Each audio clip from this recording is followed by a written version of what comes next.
오늘 본문의 말씀은 이제 팔복의 마지막 구절입니다. 그런데 우리 장춘상 장로님 기도하실 때 정말 그 오늘 말씀 잘 말씀해 주시고, 또 우리 찬양대도 오늘 팔복의 말씀을 너무 그 찬양의 선율에 담아서 아름답게 찬양해 주셔서 설교를 해야 되나 하는 그런 고민을 가졌습니다. 너무 은혜롭게 잘 전해주셨어요.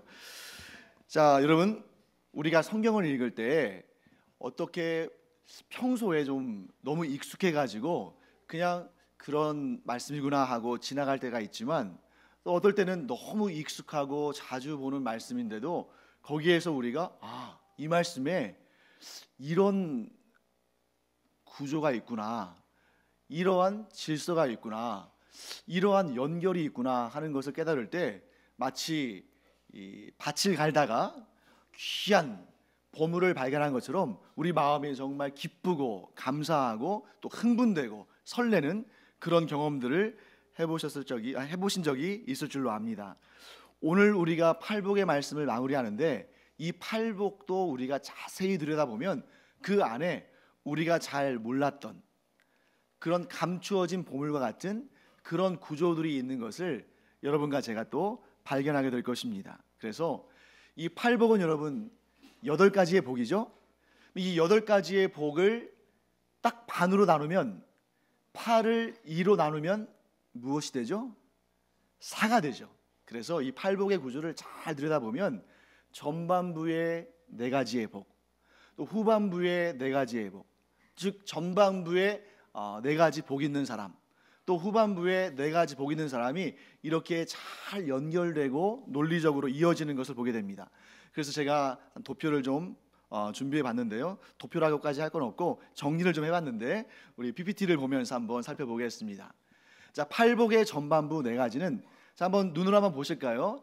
자, 복 있는 사람 4종류의 복 있는 사람이 등장하죠. 첫 번째가 심령이 가난한 자, 두 번째는 애통하는 자, 세 번째는 온유한 자, 네 번째는 의에 줄이고 목마른 자입니다. 자, 그 다음에 팔복의 후반부를 한번 보겠습니다. 5번째는 긍휼히 여기는 자, 6번째는 마음이 청결한 자, 7번째는 화평하게 하는 자, 그리고 8번째는 의를 위하여 박해를 받는 자가 됩니다.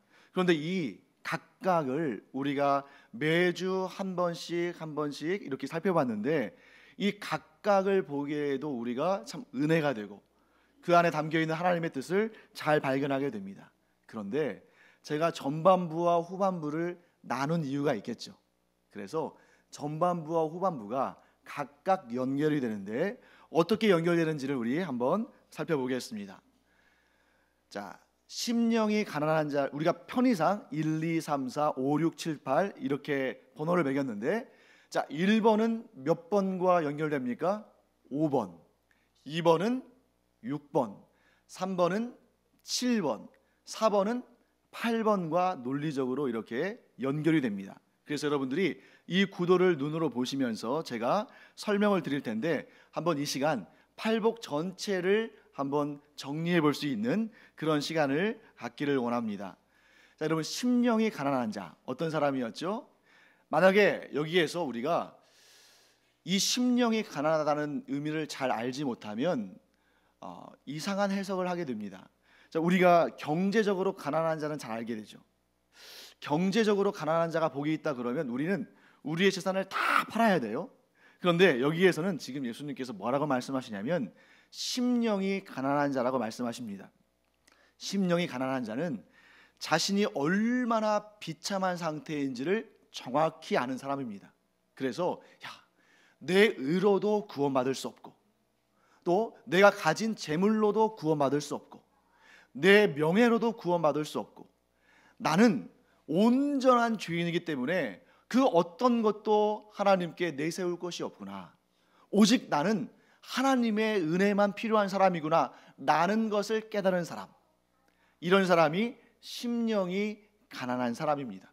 자, 그러면 여러분, 심령이 가난한 사람은 어떤 은혜를 받습니까? 하나님께서 그 가난한 심령 가운데 예수 그리스도의 복음을 넣어주시는 거예요. 자, 심령이 가난하다는 것은 그림으로 표현하면 뭐냐면 이 안이 텅 비어 있는 것입니다.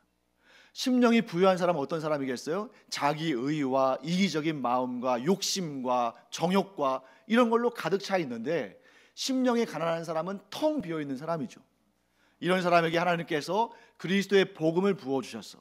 그 복음을 믿음으로 말미암아 구원받습니다.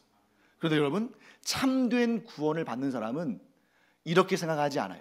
야, 나는 드디어 구원을 받았으니, 나는 이 불타는 집에서 뛰쳐나가서 구원받았으니 저 불타는 집 안에 있는 사람들이야 어떻게 되든 나랑은 상관없다. 나는 구원받았으니까 그만이다. 이런 생각을 갖겠습니까? 그런 생각을 갖지 않겠습니까? 그런 생각 갖지 않죠. 그래서 심령이 가난한 사람들은 어떤 마음을 갖냐면, 내가 얻은 이 구원을 저 지금 세상에서 하나님을 섬기지 않고 예수 그리스도를 알지 못하는 저 사람들도 내가 얻은 구원을 받았으면 좋겠다, 이런 마음을 갖는다는 거죠. 그러니까 심령이 가난한 자는 어떻게 자연스럽게 이어지냐면 긍휼히 여기는 자가 됩니다. 이 땅에서 아직도 그리스도의 복음을 믿지 않는 사람들, 아직도 구원받지 못한 사람들을 향해서 불쌍히 여기는 마음을 갖고, 단지 불쌍히 여기는 데서 그치지 않고 우리가 긍휼에 대해서 배웠잖아요. 그에게 꼭 필요한 것을 전달해주는, 즉 그들이 구원받도록 복음을 증거하는 이러한 긍휼히 여기는 자가 된다는 것이죠. 자, 두 번째, 애통하는 사람은 어떤 사람이었습니까? 자기의 죄에 대해서 슬퍼하고 참회의 눈물을 흘리며 회개하는 자들입니다. 애통은 통증 가운데 일부예요. 어떤 통증입니까? 가슴이 찢어질 정도로 통증을 느끼는 것인데, 뭐에 대해서? 죄에 대해서. 이렇게 죄에 대해서 가슴이 찢어질 정도로 고통을 느끼며 이 죄를 도저히 내가 이제 안고 살 수 없다는 마음으로 주님 앞에 나가서 울며 회개하고 자복하는 자에게 하나님은 어떤 일을 행하시냐면 예수 그리스도의 보혈로 그 죄를 씻어주십니다. 예수 그리스도의 보혈은 짐승의 제사와는 같지 않아요. 즉 소나 양이나 염소를 죽여서 그 피로 죄사함 받는 것은 영원한 죄 씻음이 아닙니다. 그렇기 때문에 매년 혹은 매번 죄를 지을 때마다 제사를 드려야 돼요. 하지만 예수 그리스도의 보혈은 단번에 드려진 완전한 화목 제사이기 때문에 그 보혈의 피로 죄 씻음 받으면 영원토록 의롭다 인정받는 줄 믿습니다. 그래서 예수 그리스도의 보혈로 씻음 받은 애통하는 자는 자연히 어떻게 되는 거예요? 마음이 청결한 자가 되는 것입니다. 자, 그 다음에 세 번째, 온유한 자에 대해서 우리 살펴봤는데, 자, 이 온유한 자에 대해서 우리가 이렇게 살펴봤습니다. 온유한 것은 부드럽고 또 유하고 이런 것이지만, 이 세상이 말하는 온유함과 그리스도인의 온유함은 좀 달라요. 성경이 말씀하시는 온유함은 뭐냐면 하나님을 믿기 까닭에, 하나님을 온전히 신뢰하기 까닭에 하나님께서 나에게 가장 좋은 길을 열어주시고 가장 복된 것을 부어주신다는 그런 마음의 든든함이 있기 때문에 어디를 가든 온유함을 베풀 수 있는 것입니다. 그래서 여러분, 이러한 든든한 마음을 가지고 온유함을 가진 사람은 어디를 가든지 복음을 전하고 어디를 가든지 사람 사이의 분쟁과 다툼을 배우는 사람입니다. 그 중에 제일 좋은 복음을 증거함으로 이 사람들이 하나님과 화평을 이루게 하는 사람, 이런 사람들이 바로 하나님을 믿는 온유한 사람들인 줄 믿습니다. 그리고 이제 마지막, 의에 줄이고 목마른 자. 자, 이것도 세상이 생각하는 의와 성경이 말씀하시는 의가 좀 다르다고 말씀드렸죠. 자, 세상 사람들은 의롭다 그러면 당하고, 정의롭고, 불의를 보면 참지 못하고, 남이 보면 먼저 앞장서서 도와주고, 물론 이것도 의에 속합니다. 하지만 성경이 말씀하시는 의는 포함하고 그것을 넘어서는 거예요. 성경이 말씀하시는 하나님과의 바른 관계, 하나님과의 좋은 관계를 의미합니다. 그래서 하나님과의 바른 관계, 하나님과 이 맺는 그런 좋은 가는 사람은 자기가 하나님과 좋은 관계를 얻기 위해서라면, 하나님과 올바른 관계를 얻기 위해서라면 핍박을 받는 것도, 박해를 받습니다.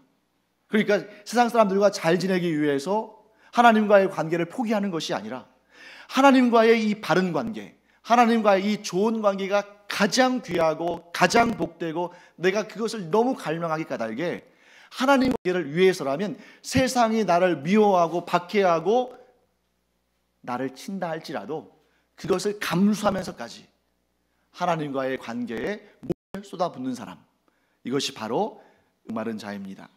자, 이렇게 해서 어느 정도 정리가 됐죠? 그래서 이제 공부해야 되는 곧 의를 위하여 박해를 받는 자에 대해서 우리가 한번 살펴보도록 하겠습니다. 자, 이제 2019년도가 이제 얼마 전에 2018년도가 지나갔죠. 자, 매해 연말이 되면 공사에서 반드시 잊지 않고 하는 게 있어요. 그게 뭘까요? 시상식이죠. 그 한 해 프로그램, 가장 또 연기를 잘한 사람, 가장 또 국민들에게 기쁨을 준 사람, 이런 사람들을 뽑아가지고 상을 줍니다. 근데 여러분 아시다시피 우리 교육자들은 연말에 얼마나 바빠요. 코틀 새 없이 바쁜데 이런 프로그램 챙겨보려고 그걸 생방송으로 보지 못합니다. 그런데 저는 가끔씩 다시 보기로 상 받은 사람들의 수상소감을 들을 때가 있어요. 설레는 마음으로. 왜 그럴까요? 혹시나 저렇게 수상소감 발표하는 사람들 중에 하나님께 영광과 감사와 찬양을 올리는 사람이 있을까 하는 그런 기대감을 가지고 다시 봅니다. 그래서 올해도 그렇게, 작년 지나서 올해도 그렇게 했는데, 그러다가 누군가가 상을 받으면서 하나님께 감사한다고, 하나님께 영광 올려드린다고 말하면 막 제 아내도 부르고 애들도 불러가지고 보고 또 보면서 정말 흐뭇하게 그 내용을 봅니다. 여러분들도 그런 분들 많이 계시죠? 자, 그러면 시청자들이 전부 우리 같은 생각으로 그렇게 하나님께 영광 올려드립니다, 하나님께 감사드립니다, 그러면 우리처럼 좋아할까요? 절대 그렇지 않아요. 절대 그렇지 않습니다. 자, 그 상을 받은 사람들이 이 시청자들한테 뭘 나쁜 일을 한 것도 아니에요. 그 사람들한테 뭐 사기를 친 것도 아닙니다. 해를 입힌 것도 아니에요. 그런데 그 입에서 하나님이라는 단어가 나오는 그 순간 굉장히 불쾌해하고 악을 써가면서 조롱하고 또 저주하고, 어떤 경우에는 막 그 악플을 달면서 그 사람에게 정말 우리가 어떻게 이런 욕을 할 수 있을까 정도로 막 그렇게 도배를 합니다. 왜 그럴까? 저는 그 이유를 분명히 압니다. 이 사람들이 그렇게 악해서, 그러니까 원래 막 그런 악한 감정이 막 모든 순간순간마다 막 불 솟듯이 일어나서 그런 게 아니고, 그들 안에 기본적으로 하나님을 거부하는 세상에 주는 그러한 그 마음속에 그런 쓴뿌리들이 있기 때문에 그래요. 즉 세상에 속한 사람들은 어떻게 해서든지 하나님의 이름이 알려지길 원치 않습니다. 어떻게 해서든지 그리스도의 복음이 전파되기를 원치 않아요. 어떻게 해서든지 하나님 믿는 사람들을 비방하고 하나님을 믿지 못하게 이렇게 위협하고, 이런 마음으로 가득 차 있는 것이 세상에 속한 사람들의 특징입니다. 저도 그런 경험들을 하게 됩니다. 제가 이제 서울 광영교회에서 부교육자 생활을 오래 했는데, 우리 신대조 광영교회도 목요일 날 오전에 10시 30분에 이곳에 모여서 이 주변 지역에 전도를 갑니다. 근데 서울 광영교회도 똑같이 목요일 날 오전에 전도를 나가는데, 제가 이제 의정부 지역에서 주로 전도를 했어요. 이렇게 전도를 하고 있는데 뒤에서 아주 싸늘한 그런 느낌이 드는 겁니다. 인기척이 들리는 거예요. 그래서 돌아보니까 그 경비 아저씨가, 아파트 지역에서 전도를 하는데 경비 아저씨가 저를 위아래로 막 훑어보면서 저한테 이러는 거예요. 참 젊은 사람이 할 짓이 없어도 그렇지 이렇게 창피하게 대낮에 여기 와서 이러고 있냐고, 하려면은 밤에 와서 몰래 하라고. 근데 밤에 전도할 사람이 있을까요? 그래서 저는 그때 그 경비를 원망하지 않았어요. 왜냐하면 그 경비가 자기만의 판단으로 그러는 거 아닙니다. 그 경비도 그 주민들이 얼마나 그 경비를 못 살게 굴었겠어요. 막 바가지를 긁었겠죠. 전도하는 사람들을 못 들어오게 하라고. 근데 그 주민들은 왜 그렇게 한사코 복음을 거부했을까요? 세상의 영의 지배를 받고 있기 때문에 그런 거예요. 만일 여러분, 제가 그때 전도지를 들고 가서 전도한 게 아니라 10만 원짜리 현금이나 상품권을 가득 들고 가가지고 그걸 나눠주면 아마 온 동네 사람들이 다 달려들어가지고 그거 한 장이라도 더 받으려고 애를 썼을 겁니다. 그런데 예수 그리스도의 복음은 그 10만 원짜리 상품권과는 도무지 비교할 수 없는 영생의 복락을 주는 천국 구원의 티켓이요, 그리고 여기 나와 있듯이 하늘에서 결코 그 누구도 빼앗을 수 없는 그 상을 주는 것이 바로 복음인데, 이 사람들은 그걸 한사코 거부하는 것이죠. 왜요? 세상에 속해 있는 사람들이기 때문에. 그래서 여러분, 기독교의 2000년 역사 가운데 단 한순간도 세상이 그리스도인들을 박해하지 않았던 적은 없습니다. 단지 그 내용만 바뀔 뿐이죠.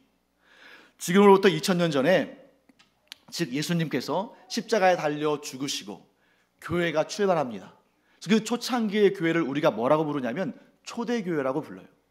근데 이 초대교회의 이 교회가 부흥하고 성장하는 그 시기가 아주 절묘하게 어떤 시기와 겹치냐면 로마 제국의 황제들의 전성기와 겹칩니다.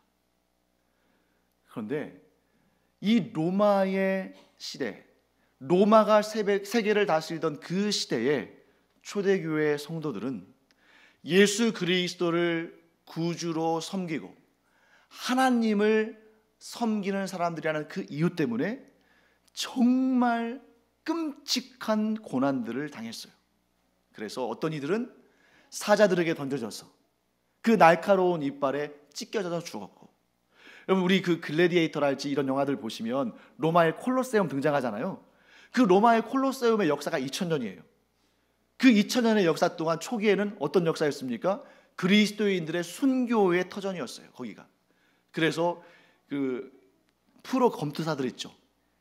사람을 죽이기 위해서 이 땅에 살아가는 사람들, 그 사람들에게 그리스도인들을 잡아다 줍니다. 그러니까 겉은 검투사처럼 치장을 해요. 하지만 평생토록 단 한 사람도 찔러본 적이 없는 사람들이, 예수 그리스도를 믿는 사람들이 어떻게 칼을 휘두르며 칼을 찌르겠어요? 그러니까 100이면 100, 1000이면 1000, 전부 다 그 검투사의 칼에 찔려 죽는 것입니다.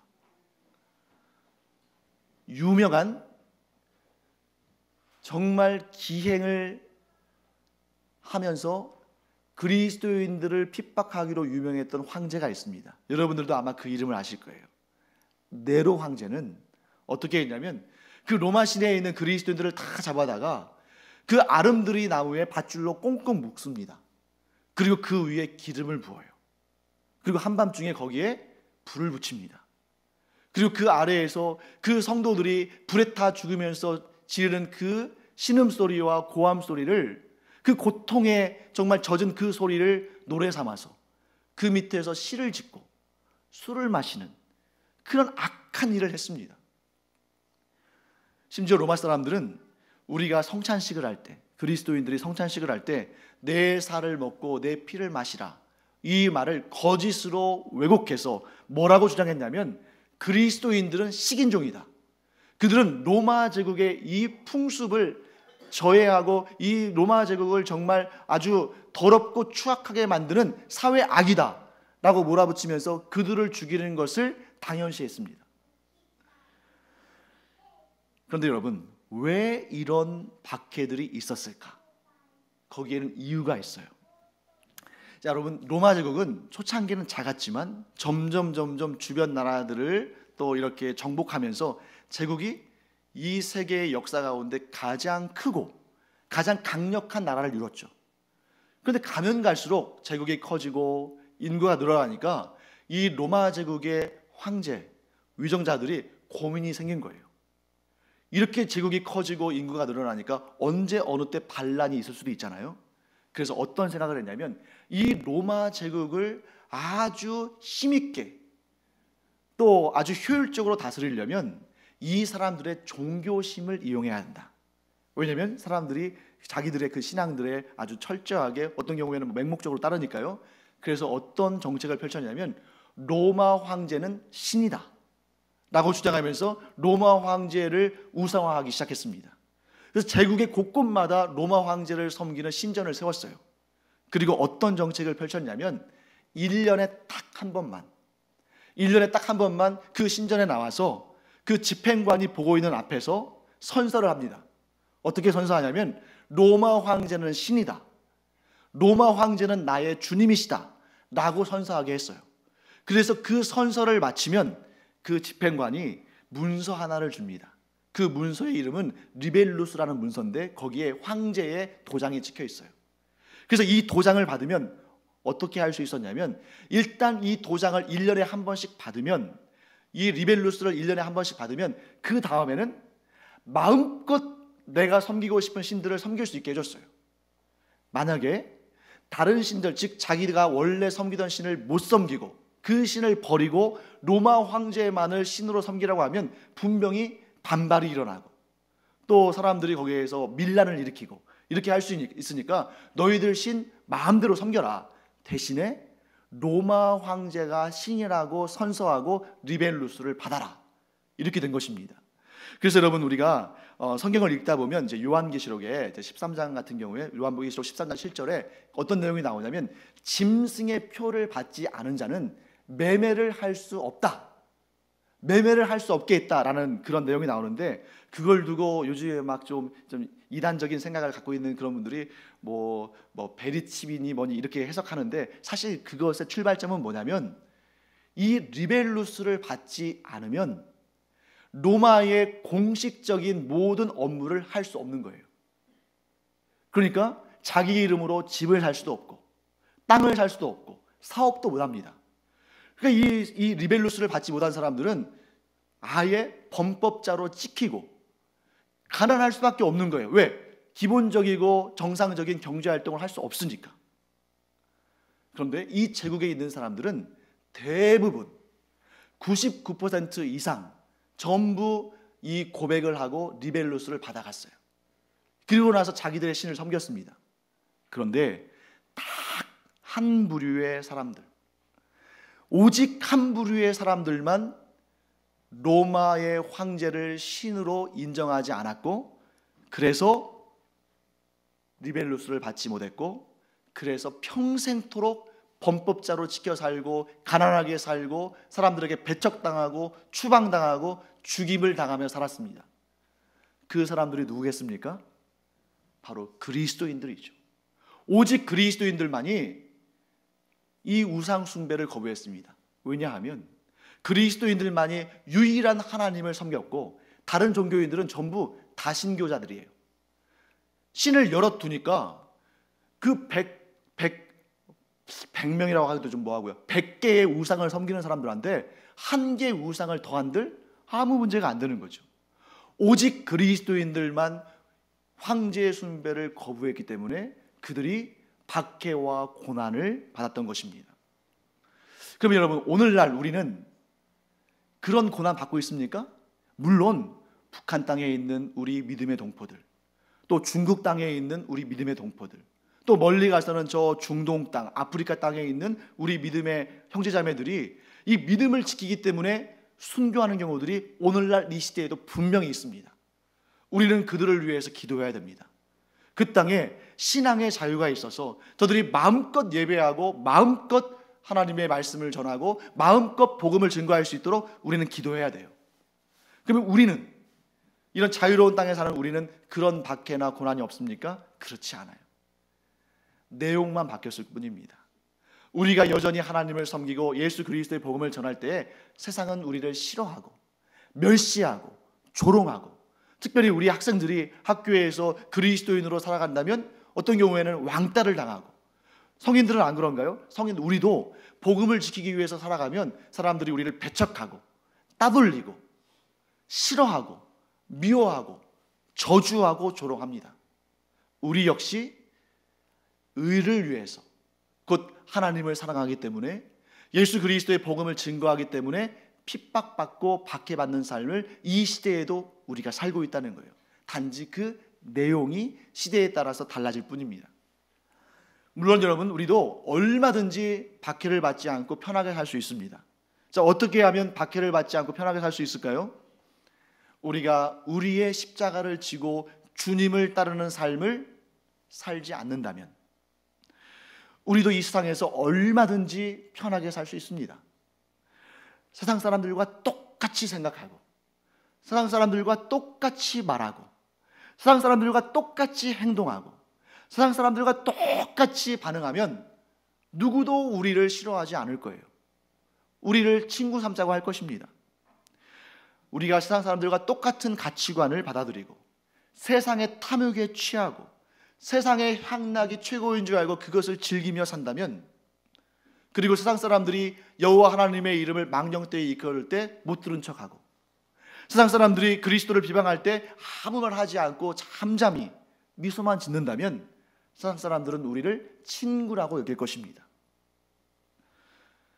세상 사람들에게 우리가 죄에 대해서 말하지 않는다면, 죄를 용서받지 못한 사람의 최후는 지옥에서의 영원한 형벌이라고 우리가 말하지 않는다면, 오직 예수 그리스도를 믿어야만 당신이 죄 사함 받고 구원받을 수 있다는 이 복음을 증거하지 않는다면 우리는 아무런 박해를 받지 않고 저들과 함께 즐겁게 아무런 거침없이 살 수 있을 것입니다. 오히려 그들은 우리를 환호할 것입니다. 당신이야말로 진정한 기독교인이라고 우리를 높여줄 것입니다. 하지만 여러분, 그러한 그리스도인은 상이 없습니다. 그리고 심지어 자신이 진정 하나님을 제대로 섬기고 있는지, 진정 복음을 영접한 사람인지 스스로 점검하고 돌아봐야 되는 것입니다. 사랑하는 성도 여러분, 예수님은 분명히 말씀하십니다. 의를 위하여 박해를 받는 자가 복이 있다. 이 말씀을 저는 이렇게 풀고 싶습니다. 하나님을 사랑하기 때문에 박해를 받는 자는 복이 있다. 예수 그리스도를 구주로 섬기기 까닭에 박해를 받는 자는 복이 있다. 복음을 증거하기 까닭에 사람들에게 조롱을 받고 멸시를 당하고 공격을 당하는 자는 복이 있다. 이 믿음으로 충만한 여러분과 제가 되기를 간절히 축원합니다. 예수님은 하나님을 사랑함으로 또 복음을 증거함으로 박해를 받는 자가 받을 상이 무슨 상인지도 분명히 말씀해 주셨어요. 자, 그 상은 천국을 소유하는 것입니다. 그런데 여러분 그거 아세요? 이 18가지의 복들 가운데 이 마지막 8번째 복은 한 가지를 더 붙여주셨어요. 그게 뭐냐면 천국을 소유하는 복 플러스 선지자가 받을 상입니다. 여러분과 제가 하나님을 사랑하기 때문에, 예수 그리스도를 주님으로 섬기기 때문에, 복음의 삶을 살고 복음을 증거하기 때문에 세상으로부터 박해를 받고 공격을 당하고 조롱을 당한다면 반드시 두 가지 상이 주어지는데, 하나는 우리가 천국을 경험하는 삶이고 또 다른 하나는 선지자들이 받은 상을 받는다는 것입니다. 이것을 믿으시기를 간절히 축원합니다. 그러면 선지자들이 어떤 사람이었는가? 믿음을 지킬 수 없는 가운데서도 믿음을 지키고 복음에 대해서, 하나님의 말씀에 대해서 아무도 반응하지 않는 곳에서 복음을 증거하는 것이 바로 선지자들입니다. 그래서 여러분과 제가 의를 위해서 핍박당하는 삶을 산다면 선지자들이 받는 상을 받는데, 그 상이 어떤 상이냐면 믿을 수 없는 상황 가운데서도 믿은 아브라함이 받은 상. 아무도 복음에 대해서 반응하지 않는데 그래도 끝까지 하나님을 사랑하고 하나님 말씀에 순종하고 복음을 증거한 노아가 받는 상. 사방에 우겨쌈을 당함에도 불구하고 끝까지 하나님을 섬기고 하나님이 주신 능력으로 승리한 엘리야가 받는 상. 아무도 인정하지 않아도 주님의 말씀을 붙들고 세상에 나가서 죄에 대해서, 회개에 대해서, 복음에 대해서 선포함으로 예수님께서 이 세상에 태어난 사람 가운데 가장 큰 자라고 여겨주신 세례 요한이 받는 상, 이런 상을 여러분과 제가 받게 될 줄로 믿습니다. 여러분, 2019년도 우리가 이제 이 장대한 발걸음을 떼는데, 여러분과 제가, 저는 이런 생각이 들었어요. 왜 하나님께서 작년 12월 30일 날 딱 팔복에 딱 마무리되고 이제 2019년도 새롭게 시작하면 좋을 것 같은데, 왜 2019년도 첫 주일 예배를 드리면서 팔복의 마지막 번째 복, 의를 위하여 핍박받는 자에게 주어지는 이 복에 대해서 말씀을 전하고 이 은혜를 나누게 하셨을까?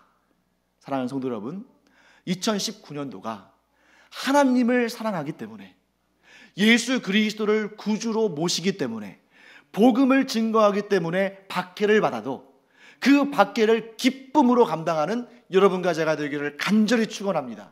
왜냐하면 이 박해는 그냥 끝이 없고 보상이 없고, 그래서 그냥 아무런 힘도 안 생기고 아무런 소망이 없는 그런 박해가 아니에요. 분명히 이 박해는 소망이 있는 박해고 상이 있는 박해고 하나님께서 기뻐하시는 박해인 줄 믿습니다. 여러분과 제가 복음을 위해서 힘써 이 영적인 전투 현장에서 싸움으로 말미암아 하나님께서 주시는 이 천국의 소유의 복, 여러분, 예수 그리스도를 믿는 자들은 박해를 받는다고 되어 있잖아요. 믿음 생활을 처음 시작하시는 분들은 속았다고 생각할지도 모르겠어요. 왜냐하면 전도할 때 예수 믿으면 참 좋아, 예수 믿으면 마음의 근심과 걱정이 사라지고 만사 형통해, 그러니까 그 말 믿고 왔는데, 아니 신앙생활을 해보니까 오히려 내가 믿음 생활 안 할 때에는 그냥 평범하게 편안하게 살았는데, 아니 예수를 믿고 하나님을 사랑하고 복음을 증거하다 보니까 갑자기 전에 없던 핍박이 오고 환난이 오고 고통이 오고 문제가 생기니까 이제 덜컥 겁이 나는 거죠. 아니 예수를 믿는 것이 이렇게 힘든 일인가? 그런데 여러분, 예수 그리스도를 믿는다는 것은 이러한 고통과 문제와 염려와 이런 사회가 주는, 세상이 주는 그런 위협과 이런 것들이 없어지고 면제되는 것이 아니라 그 가운데서도 끝까지 참고 끝까지 견디고 끝까지 인내할 때 하나님이 주시는 은혜와 복이 그것을 차고 넘침으로 말미암아, 그것을 덮음으로 말미암아 우리가 어떤 상황과 환경 가운데서도 천국을 경험하는 이런 삶을 사는 것을 의미하는 것입니다. 이런 복이 여러분과 제 안에 있기를 간절히 축원합니다. 또한 그 놀라운 선지자들 노아와 아브라함과 엘리야와 세례 요한이 받았던 그 복을 우리가 누림으로 말미암아, 여러분, 세례 요한은 이 땅에서 아무런 영광을 보지 못했죠. 하지만 그는 천국에서 그 무엇과도 비교할 수 없는 영원한 상급, 곧 선지자가 받는 상을 받으며 그 영광 중에 기뻐하고 즐거워할 줄 믿습니다. 우리가 이 땅에서도 천국을 경험하고 또 우리가 이 땅을 떠나 천국에 올라갈 때 그곳에서 하나님이 주시는 이 선지자의 상, 그 무엇과도 비교할 수 없는 그 영원한 상을 받아 누리는 여러분과 제가 되기를 간절히 축원합니다.